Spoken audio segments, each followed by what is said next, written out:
No primeiro dia do 6º mês do 2º ano do reinado de Dário, a palavra do Senhor veio por meio do profeta Ageu ao governador de Judá, Zorobabel, filho de Salatiel, e ao sumo sacerdote Josué, filho de Jeozadak, dizendo: assim diz o Senhor dos exércitos, esse povo afirma, o povo dizia: ainda não chegou o tempo de reconstruir a casa do Senhor. Repitam: ainda não chegou o tempo de reconstruir a casa do... Para mim, pessoal, isso até é uma falta de respeito, né? As pessoas diziam isso. Versículo 3: por isso a palavra do Senhor veio novamente por meio do profeta Ageu: acaso é tempo de vocês morarem em casas de fino acabamento, enquanto a minha casa continua destruída? Agora sim diz o Senhor dos exércitos: vejam aonde os seus caminhos os levaram. Vocês têm plantado muito e colhido pouco. Vocês comem, mas não se fartam. Bebem, mas não se satisfazem. Vestem-se, mas não se aquece.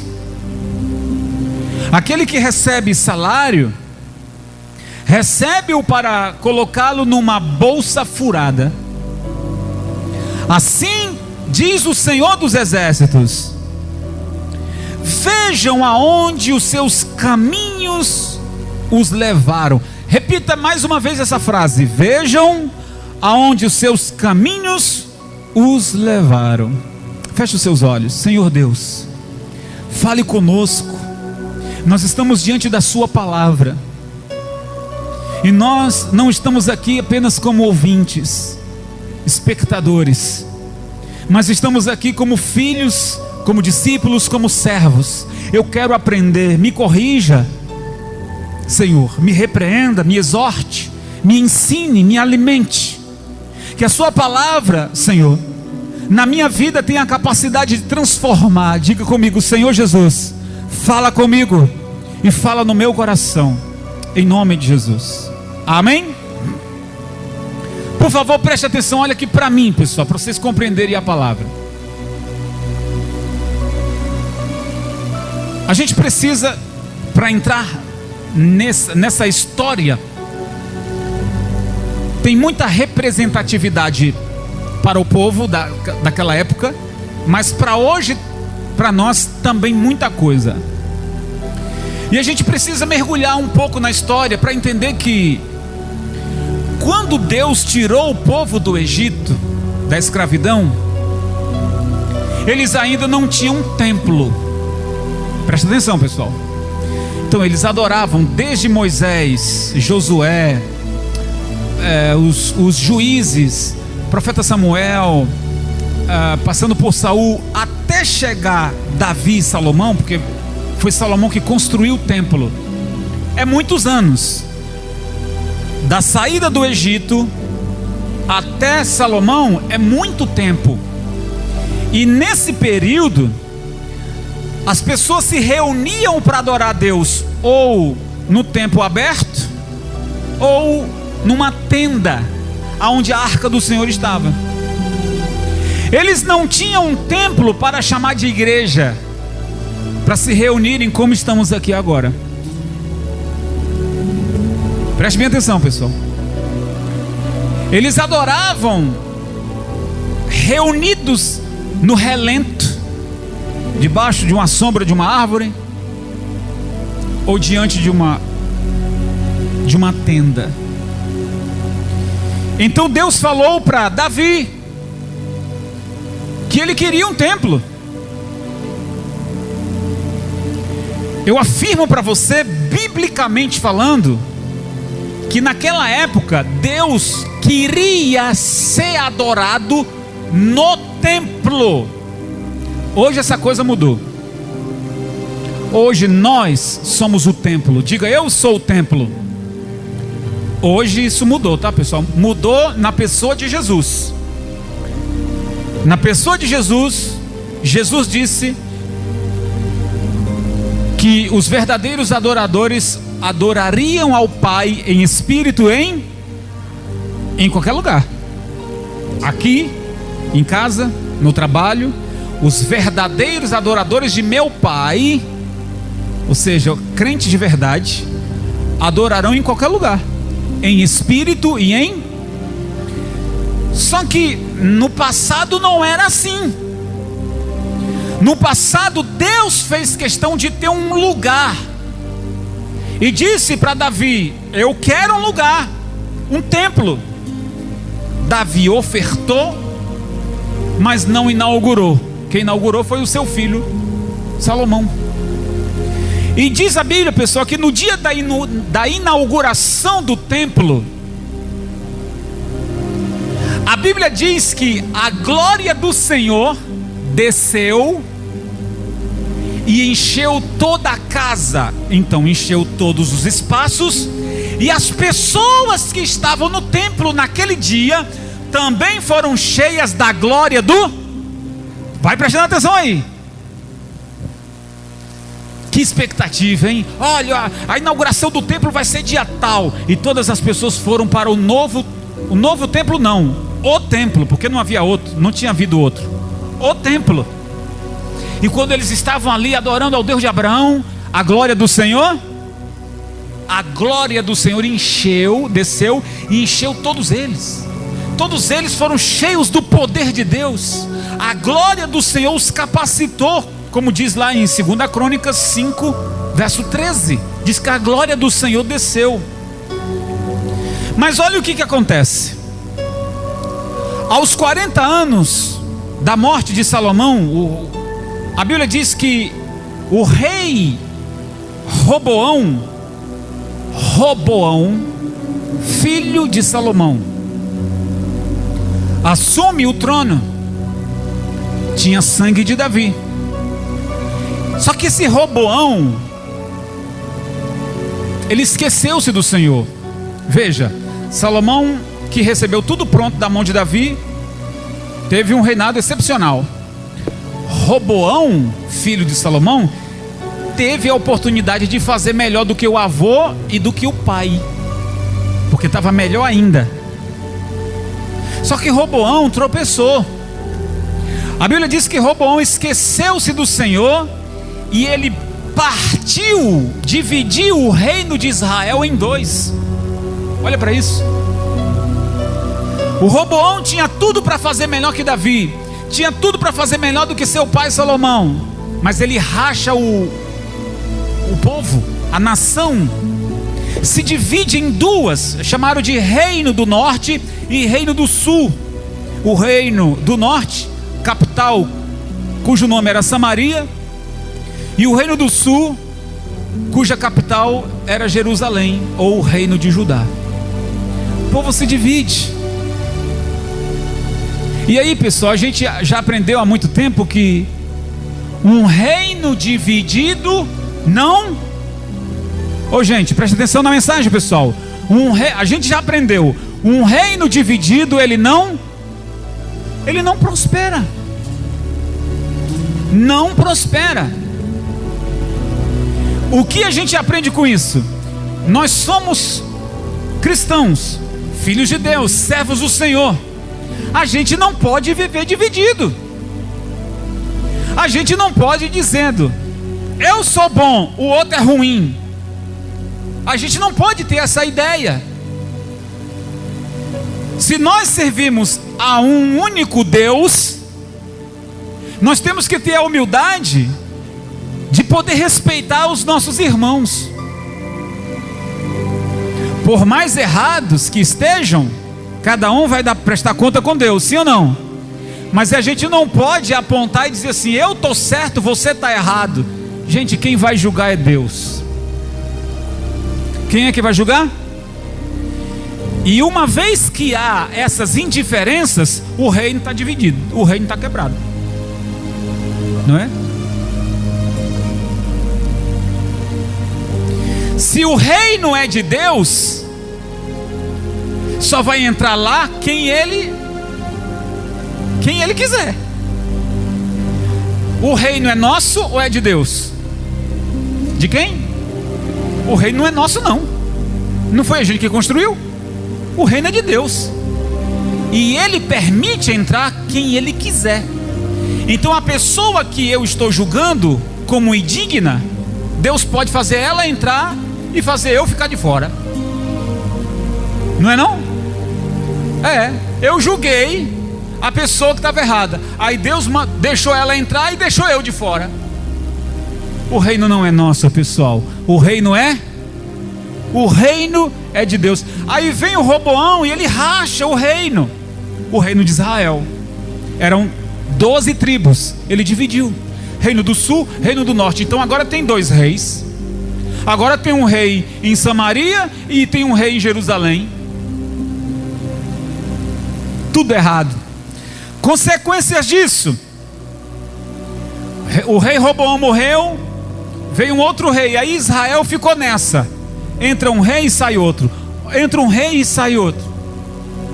E com isso Israel vivia debaixo de uma, eu posso dizer, escravidão também, porque vinha o Nabucodonosor, rei da Síria, Nabucodonosor, rei da Síria, e destroçava Judá, destroçava Israel.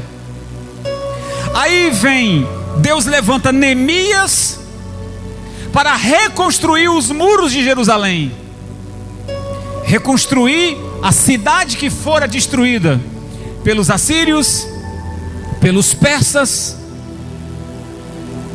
destruídos por tantos inimigos que Israel teve.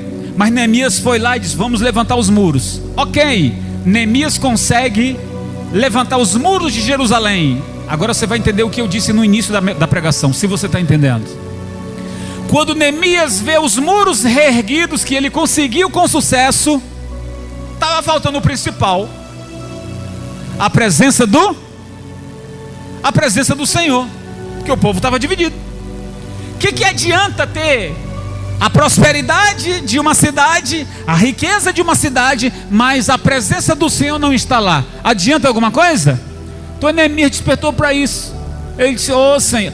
A Bíblia diz que Neemias, ele convocou o povo para jejuar e pedir perdão a Deus pelos pecados dos seus antepassados, para que a nova moradia do povo em Jerusalém fosse de paz e de prosperidade e com a presença de Deus. Não adiantava só a prosperidade. Então a gente entende na pregação, pessoal, que você está certo em trabalhar para ganhar dinheiro. Não está errado não. O erro está em você esquecer o Senhor, colocar o Senhor de lado. Culto de Santa Ceia, você não vem na Santa Ceia. Culto de domingo, você não vem. Eu não estou fugindo do texto não. O profeta Ageu está profetizando para o povo dizendo: os muros já foram reconstruídos, já voltamos para Jerusalém,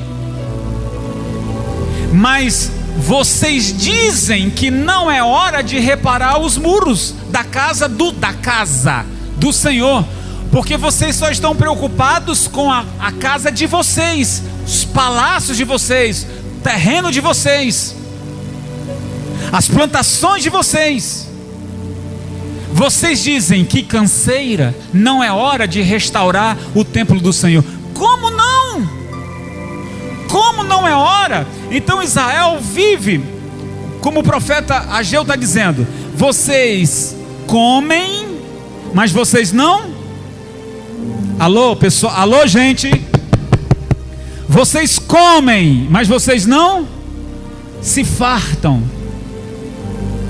Vocês trabalham, colhem, mas o que ganha salário, ganha para colocar num saquitel.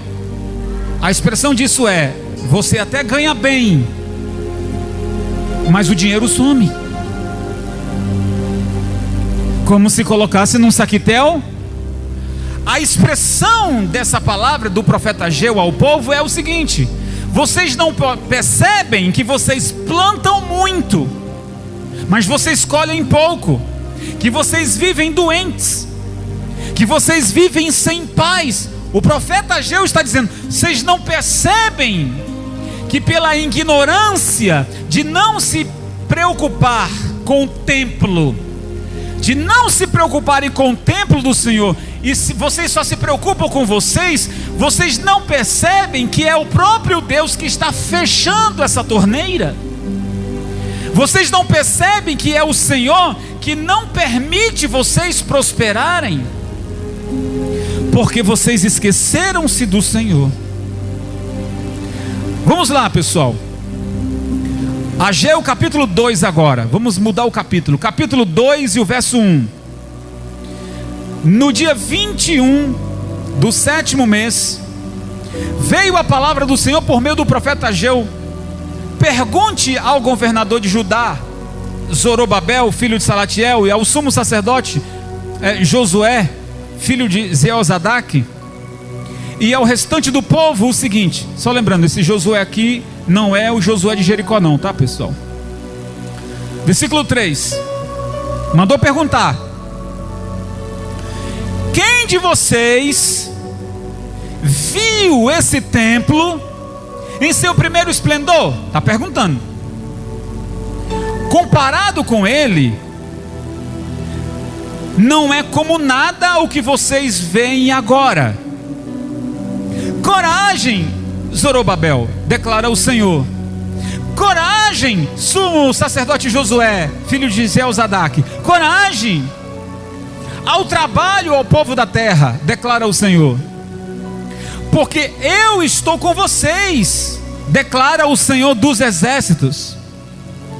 Esta é a aliança que fiz com vocês quando saíram do Egito. Meu espírito está entre vocês. Quem é que está no nosso meio? O Espírito do Senhor. Aí ele vai dizer: não tenham medo. Não precisa ter medo. Ou seja, não precisa ter medo da crise, não precisa ter medo da doença. Não tenham medo, porque o Espírito do Senhor está entre vocês. Versículo 6.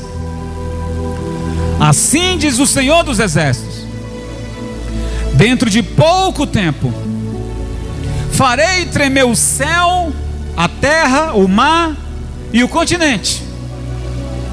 Farei tremer todas as nações que trarão para cá. Para cá para onde? Para Jerusalém. Os seus tesouros. Encherei este templo de glória, diz o Senhor dos exércitos. Tanto a prata quanto o ouro me pertencem, declara o Senhor dos exércitos.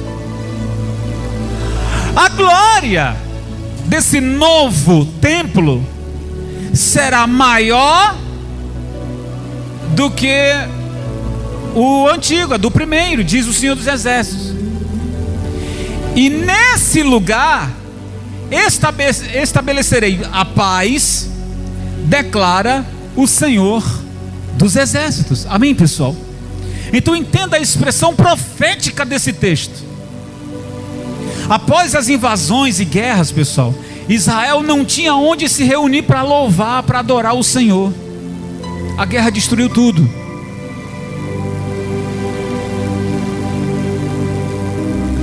Tudo que o Senhor queria era um templo para que o povo adorasse ao Senhor. Só que o povo agora está em Jerusalém e eles não estão preocupados com o templo. Eles estão preocupados com os seus próprios bens. Enquanto a casa do Senhor estava cheia de poeira, enquanto a casa o lugar do sacrifício foi totalmente abandonado, quando as pessoas não louvavam mais, quando as pessoas não ofertavam mais, quando as pessoas não iam mais ao templo, o Senhor disse: eu estou vendo o que vocês estão fazendo. Lembra daquela pergunta que ele mandou fazer? Olhem aonde vocês chegaram. É como se ele dissesse o seguinte: olhem as consequências do que isto levaram a vocês. Vocês trabalham muito, colhem pouco, comem, mas não saciam. Vocês se vestem, mas não chegam a se aquecer. O Senhor está dizendo: isso só vai acabar quando vocês se voltarem para mim. Quando vocês se voltarem para o Senhor, reativar a adoração, reativar o louvor, reativar o lugar do sacrifício. Quando vocês reativarem isso, a minha glória vai descer novamente. Glória a Deus, pessoal. Então, por causa da destruição do templo, cativeiro babilônico, rei do Persa, as tribos de Israel não se entendiam, viviam separadas. Havia tudo isso. O povo estava vivendo um período pós-guerra e não tinha condições, estavam perdidos. Veja o que a falta da presença de Deus, o que acontece com a vida de alguém que se esqueceu do Senhor. Eu repito, as consequências da vida de uma pessoa que se esquecem as consequências são terríveis, pessoal. Doença, miséria, guerras. Se não há adoração, se não há louvor, há o quê? Sofrimento. O povo se acomodou por não terem mais as mesmas condições de adorarem o Senhor. E o Senhor disse: vocês estão preocupados com as coisas de vocês, voltem-se para mim. O Senhor faz uma promessa: se vocês se voltarem para mim,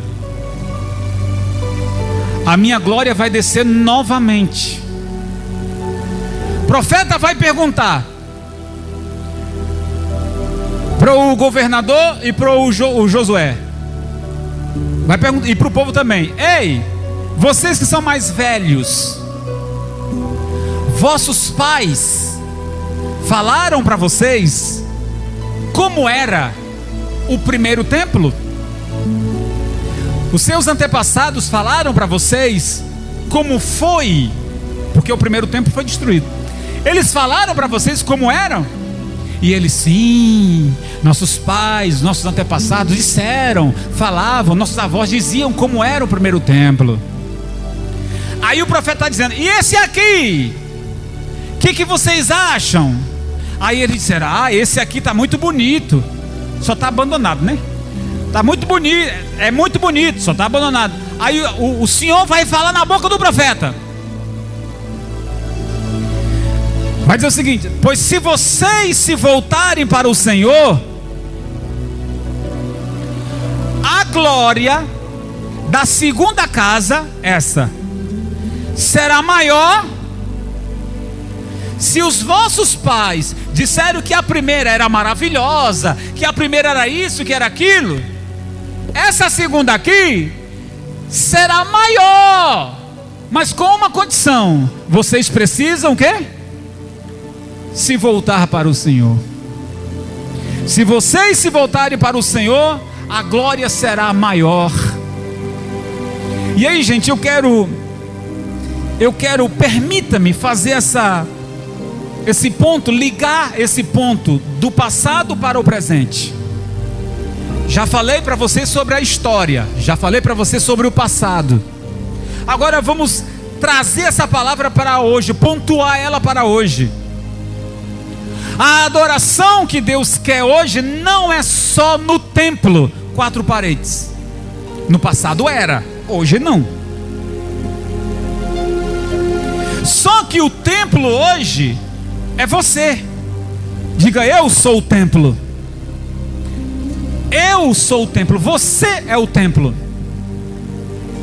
Então, se a gente for ligar os pontos, como é que está esse templo aí? Eu não sou o profeta Ageu, não, mas eu também sou profeta de Deus, e estou realçando essa palavra de pergunta a você: como vai o seu templo? Como vai a sua vida? Você está mais preocupado em construir a sua casa física, ou construir ou conquistar o seu apartamento, que não tem nada de errado. O único erro é você colocar força só nisso, e você esqueceu a adoração, você esqueceu a fidelidade, você esqueceu o louvor, você esqueceu de comungar, você esqueceu da presença do Senhor. O problema está aí. O problema está aí. Deus não está negando prosperidade para ninguém, não. Deus não está negando o seu pedido de cura, não. Deus não está negando o seu pedido de transformação de família, não. Mas é que algumas vezes nós vamos na contramão daquilo que Deus quer para nós. A gente quer uma coisa e Deus quer. Alô, pessoal, alô, gente, acorda aí, não dorme não. Às vezes nós queremos uma coisa e Deus quer. E o Senhor está dizendo: aonde que vocês vão parar? O Senhor está dizendo assim, ó: eu farei abalar essa nação, céu, a terra, eu vou fazer tremer as nações. Essa expressão, pessoal, é como se Deus dissesse assim: eu vou chamar a atenção desse povo, para ver se eles acordam. É como se o Senhor dissesse o seguinte: eu vou apertar esse cinto até você sentir a dor, até que você acorde. E eu confesso para vocês que, ao meu ver, ou pelo menos para mim, Deus não precisa provar nada para mim, porque Ele já fez o bastante. Sim ou não, pessoal? Na minha leitura, posso estar errado, mas na minha leitura, Deus já fez o suficiente para despertar-nos. O que falta acontecer, minha gente? Quantas doenças já não vieram?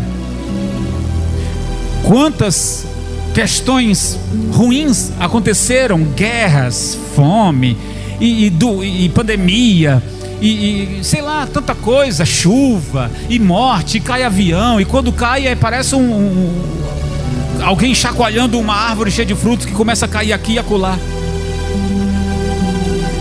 Acidentes inesperados, tantas coisas terríveis. Ao meu ver, Deus não precisa provar nada, porque os sinais são muitos. E aí, o Senhor está dizendo: você que hoje é um templo, faça a adoração, reative o louvor, reative a fidelidade, volte a sua vida para Deus. Você pode sim trabalhar para alcançar o que você quer, desde que você coloque prioridades acima disso. Buscar ao Senhor, ou amar ao Senhor, ao Senhor teu Deus acima de todas as coisas. Esse é o ponto fundamental, pessoal. Não é só dizer: eu não estou na igreja, eu não participo da Santa Ceia, mas eu continuo crendo no Senhor. Está errado. Se você acha que está certo, está errado. Está errado, está errado, está errado. Eu não vou na igreja, mas eu estou firme no Senhor. Eu não tomo Santa Ceia, mas eu continuo crendo no Senhor. E se você normaliza isso, eu estou dizendo para você: você está errado. Está errado, está errado, está errado. Por que, bispo? Porque Jesus disse: fazer isto em memória de... E Ele está dizendo: reúnam-se, congreguem-se. O templo não é isso aqui, essas quatro paredes não. O templo é você. O templo é você. Então, limpe o seu coração. Está com mágoa de alguém? Perdoe. Bispo, mas perdoar não é ir ali apertar um botão e está tudo resolvido. Eu sei que não é, mas você precisa fazer isso. Você precisa fazer. Se você tem algo contra alguém, se o seu coração está machucado por alguém, você precisa perdoar. Porque se você não perdoar, você está colocando a sua salvação em risco. Você pode perder. E quando você perdoa, e também não é só de boca para fora não, tem que perdoar de verdade. Perdoar de verdade. Perdoou de verdade, esqueceu aquilo, você se libertou. Você agora vai dormir bem, agora você vai ter paz. Agora, a presença de Deus, que estava sendo impedida de tomar posse de você, o espaço foi liberado. Agora a glória de Deus vai encher você. E a glória será maior do que a primeira. Tudo vai ser diferente, pessoal, na sua vida. Glória a Deus, pessoal. Então hoje eu quero convocar você. Assim como o rei, assim como o profeta Ageu vai despertar o governador, o profeta, ou melhor, o sacerdote e o povo. O profeta vai despertar o governador, vai despertar o sacerdote e vai despertar o povo. Profeta é uma coisa, sacerdote é outro, tá? Sacerdote é uma coisa, profeta é outra. Então o profeta vai despertar o governador. Governador, abre as portas do templo. Sacerdote, convoca o povo para voltar ao sacrifício. Ô povo, vocês que estão aí dizendo que estão mais preocupados com as casas de vocês do que a do Senhor, acordem, porque se vocês não acordarem, vocês vão continuar trabalhando e não vão colher nada. Vocês vão continuar doentes, vocês vão continuar sem paz. Mas se vocês se voltarem para o Senhor, a glória vai descer, e a glória dessa última casa será maior do que a da primeira. E isso faz-se relação ao primeiro templo de Salomão. Se o primeiro templo de Salomão era extraordinário, o segundo, Deus disse, vai ser melhor do que o de Salomão. Agora, esquecendo a história e pontuando para nós, o que Deus já fez de maravilhoso na sua vida? O que Deus fez de maravilhoso na sua vida? Ô bispo, eu era doente, o Senhor me curou, glória a Deus. Ô bispo, eu era um viciado, eu era um problemático, eu era um cabeça quente, eu era um perdido, o Senhor me salvou, estou liberto, louvado seja Deus por isso. Ô bispo, eu tinha uma dívida impagável, Deus me abençoou, consegui pagar, louvado seja Deus por isso. Só que Deus está dizendo que tudo isso é menor do que Ele vai fazer. Tudo isso, mas Ele fez um milagre maravilhoso, Ele vai fazer outro que você vai ficar estupefado.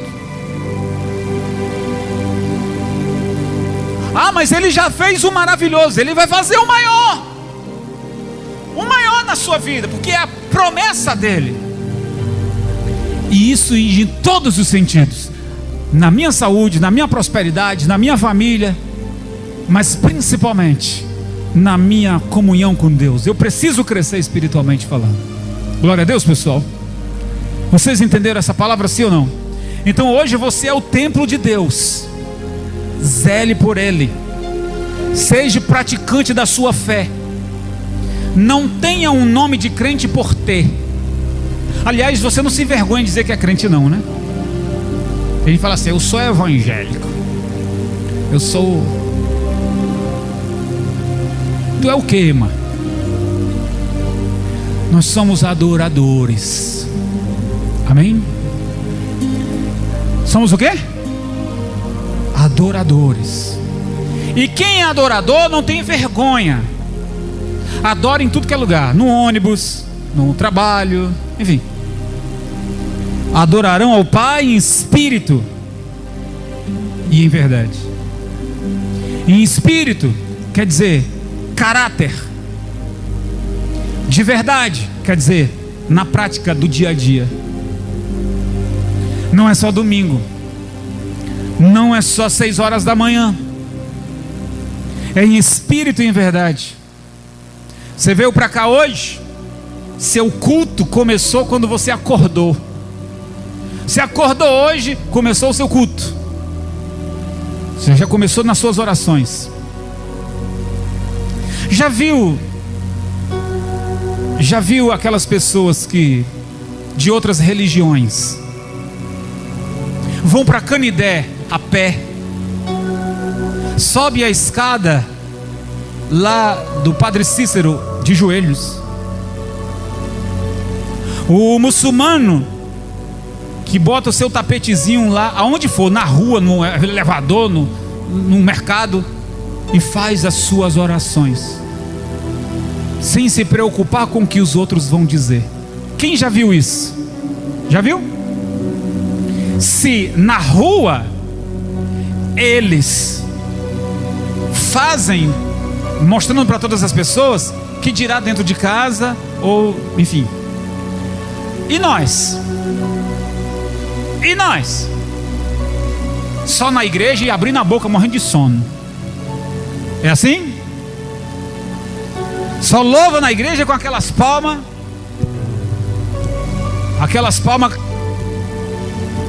quebrando um coco ali e outra acolá.